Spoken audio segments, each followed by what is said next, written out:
ঘুম ঘুমকে তুলনা করা যায় গাছের প্রসেদনের সাথে। প্রসেদন যেমন নেসেসারি ইভিল, ঘুমও তেমনই নেসেসারি ইভিল। খুব বেশিও ভালো না, আবার খুব কমও ভালো না। আসসালামু আলাইকুম। আজকে কথা বলবো ঘুম নিয়ে। ঘুম ঘুম ঘুম স্টুডেন্ট লাইফে সবচেয়ে বেশি জ্বালাচ্ছে এই ঘুমই। আজকের এই ভিডিও আমি 4টা ভাগে বিভক্ত করেছি। একটা হচ্ছে ডাক্তারদের মতামত, 2 হচ্ছে ধর্মীয় দিক থেকে ঘুম কতটুকু জরুরি, আর 3 নাম্বার হচ্ছে আমি কতক্ষণ ঘুমাতে চাই বা রুটিন অনুযায়ী কতক্ষণ ঘুমাবো ইনশাআল্লাহ, আর 4 আপনাদের কি করা উচিত। তো প্রথমে আসি ডাক্তারদের ক্ষেত্রে। ডাক্তাররা সবসময় জানেন 6 থেকে 8 ঘন্টা ঘুমাতে বলে। এখন এটার পিছনে তো একটা যুক্তিও আছে। 24 ঘন্টার 25% যদি আমি বের করতে চাই তাহলে বের হয় 6 ঘন্টার মতো, যা ডাক্তাররা সাজেস্ট করেন। আপনি যদি হিসাব করেন, অনেকেই হচ্ছে 12 ঘন্টা, 8 ঘন্টা, 16 ঘন্টা এরকম করে ঘুমায়। তো আপনি যদি হিসাব করেন বছরে কতক্ষণ আপনি ঘুমাচ্ছেন, তারপর আপনার সারা জীবনে আনুমানিক যত দিন বাঁচবেন, মানে গড়ায় ওটা যদি হিসাব করেন, তবু যদি আপনি হিসাব করেন, তারপর অর্ধেকের বেশি সময় হচ্ছে আমরা ঘুমিয়ে কাটিয়ে দিই। মানে হিসাব যদি করি, তাহলে যদি 25% করে আপনি হিসাব করেন, 75% করে আপনি কাজে ব্যয় করতে পারছেন, যেটা I think enough for us. তো ডাক্তাররা এই হিসাবে হচ্ছে ব্যাখ্যাটা দেন যে 25%। আর এগুলো ছিল ডাক্তারদের মতামত ঘুম সম্পর্কে। এখন যদি আমি ধর্মীয়ভাবে চিন্তা করি, যেহেতু আমি মুসলিম, তাই মুসলিমদেরটাই বলতে পারবো। আপনারা যারা অন্য ধর্মাবলম্বী আছেন তারা কমেন্টে জানিয়েন আপনাদের ধর্মের ঘুম সম্পর্কে কী বলা আছে। তো আমি একটা আয়াত পড়ব, তারপর আয়াতটা সম্পর্কে বুঝতে পারবেন কেন আমি এটা বলেছি।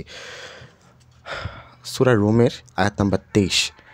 আর তার নির্দেশনাবলীর মধ্যে রয়েছে রাতে ও দিনে তোমাদের নিদ্রা ও তার অনুগ্রহ থেকে তোমাদের জীবিকা অন্বেষণ। নিশ্চয়ই এর মধ্যে নির্দেশনাবলী রয়েছে সে কওমের জন্য যারা শোনে। এখন এটা কেন বললাম? আমাদের আদর্শ, আমাদের আইডল মহানবী সাল্লাল্লাহু আলাইহি ওয়াসাল্লাম, তার জীবনটা বিশ্লেষণ করলে আমরা ঘুম যতটা পাই সেটা আমি এখন একটু বলার ট্রাই করছি। আমি এটা সরাসরি কোনো হাদিস পাই নাই যে তিনি কতক্ষণ ঘুমাতেন, তবে পুরো দিনটা যদি আমরা বিশ্লেষণ করি তাহলে মোটামুটি এটা ধারণা করা যায় কতক্ষণ ঘুমাতেন। তো মহানবী সাল্লাল্লাহু আলাইহি ওয়াসাল্লাম দিনে ও রাতে 8 ঘন্টা ঘুমাতেন বলে ধারণা করা হয়। আবার কেন? মহানবী সাল্লাল্লাহু আলাইহি ওয়াসাল্লাম ঘুমান এশার নামাজ পড়েই, মানে এশার নামাজ পড়েই মহানবী সাল্লাল্লাহু আলাইহি ওয়াসাল্লাম ঘুমাতে যান আর কি। ঘুম থেকে ওঠেন মধ্যরাতে, তাহাজ্জুদ পড়েন, জিকির করেন। তো এটা আমরা সবসময় দেখতে পাই। আমি একটা হাদিসও পড়েছিলাম এরকম, যে মহানবী সাল্লাল্লাহু আলাইহি ওয়াসাল্লাম চুপি চুপি হচ্ছে তাহাজ্জুদের জন্য উঠে যাচ্ছেন, কাউকে না জাগিয়ে। মানে এরকম, মানে তাহাজ্জুদের জন্য সবসময় তাগিদ দিতেন, কিন্তু নিজে নিজে উঠে চলে যেতেন আর কি। হেরা ঘরের কথা তো আমরা জানি, সেখানে কান্নাকাটি করতেন আল্লাহর কাছে। তো এটা মধ্যরাতে তিনি উঠে চলে যেতেন আর কি।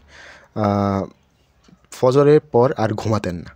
হ্যাঁ, তারপর সারাদিনে আর ঘুমাতেন না। দুপুরের পর খাওয়া দাওয়া করে হচ্ছে ঘুমাতেন, যেটাকে আমরা বাঙালিরা বলি ভাত ঘুম, আর ওয়েস্টার্ন কান্ট্রি বলে পাওয়ার ন্যাপ। তো এটা থেকে মোটামুটি ধারণা করা যায় মহানবী সাল্লাল্লাহু আলাইহি ওয়াসাল্লাম কতক্ষণ ঘুমাতেন, যেটা প্রায় দিনের 1/3 মতো হয় আর কি। মানে প্রায় 6 থেকে 8 ঘন্টার মতোই। মানে বুঝতেই পারছেন আধুনিক চিকিৎসা বিজ্ঞান যা বলছে ঠিক তার সমানই প্রায়। আদর্শ কাকে বলে এটাই বলছি আর কি। যাই হোক, এবার আমার রুটিনটা বলি। আমার রুটিনটা খুবই খারাপ ছিল কয়েকদিন আগে। মানে আমি এমনি ঘুমাতাম যে ফজরের নামাজ পড়ে ঘুমাতাম, তারপর উঠতাম 8টা, 7টা, 8টার দিকে। তো এটাই টার্গেট ছিল। কিন্তু এখন কয়েকদিন ধরে রুটিন ফলো করছি অন্যরকম। রাতে হচ্ছে 12টার দিকে বা 11টার দিকে ঘুমিয়ে যাব ইনশাআল্লাহ, তারপর 2টা থেকে 3টার দিকে উঠে যাব। এটা হচ্ছে আমাদের ধার্মিকভাবে অনেক বেশি সুইটেবল, বিকজ অফ মহানবী সাল্লাল্লাহু আলাইহি সাল্লামের আইডিওলজি যদি আমি ফলো করি, তাহলে দেখাই যায় যে তাহাজ্জুদের সময় উঠে যেতেন, তারপর ফজরের নামাজ পড়তেন, তারপর আর ঘুমাতেন না। তো দ্যাটস ফাইন। তো রাতে যদি আমি 3-4 ঘন্টা ঘুমাই, আয়াতটা তো শুনলেনই সূরা রুমের, আর মহানবী সাল্লাল্লাহু আলাইহি সাল্লামের জীবনটাও তো দেখলেন। 2 বার ঘুমাতেন, একবার হচ্ছে রাতে, আর দিনে একটা সময় বের করতেন যে কতক্ষণ ঘুমাবেন। তো তাহলে মোটামুটি ব্যালেন্স হয়ে যাচ্ছে আমার ধর্ম আর আমার জাগতিক যে রুটিন, দুইটাই হচ্ছে ব্যালেন্স হয়ে যাচ্ছে। তো আমি যদি দেখি তাহলে আমার কতক্ষণ ঘুম হচ্ছে, রাতে হচ্ছে 12 থেকে 1টা, 1টা থেকে 2টা, 2টা থেকে 3টা, এখানে 3 ঘন্টা। আর দিনের বেলা আমি ঘুমালাম দুপুরের পরে হচ্ছে 2 ঘন্টার মতো যদি সময় পাই, অথবা রাতে আরেক ঘন্টা বেশি ঘুমালাম 4 ঘন্টা, দিনের বেলা ঘুমালাম 1 ঘন্টা। তো এই সব মিলিয়ে হচ্ছে 5 ঘন্টার মতো আমি টার্গেট রাখছি ঘুমের। তো আপনারা কতক্ষণ ঘুমাবেন এখন? এখন এটা সম্পূর্ণ আপ টু ইউ। আমি সব কিছুই বলে দিলাম, ডাক্তাররা কী বলছে, ধর্ম কী বলছে, এখন সম্পূর্ণটা আপ টু ইউ।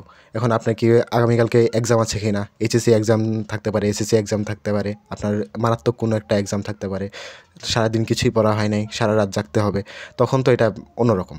1-2 দিন এমন হতেই পারে ঘুম। তো বুঝতেই পারছেন, এখানে আমার আর কিছু বলার নেই। তো এই ছিল আজকের জন্য। সবাই দোয়া করবেন। আর নেক্সট কী বিষয়ে জানতে চান আর আমি কতটুকু বোঝাতে পারলাম আমি জানি না, ভুল হলে অবশ্যই ক্ষমা সুন্দর দৃষ্টিতে দেখবেন। নেক্সট কী বিষয়ে জানতে চান কমেন্টে জানিয়েন। আর ভিডিওটা ভালো লাগলে লাইক, শেয়ার, কমেন্ট আর কি সাবস্ক্রাইব করবেন ইনশাল্লাহ। তো ভালো থাকবেন। আসসালামু আলাইকুম রহমতুল্লাহি ওয়া বারাকাতুহু।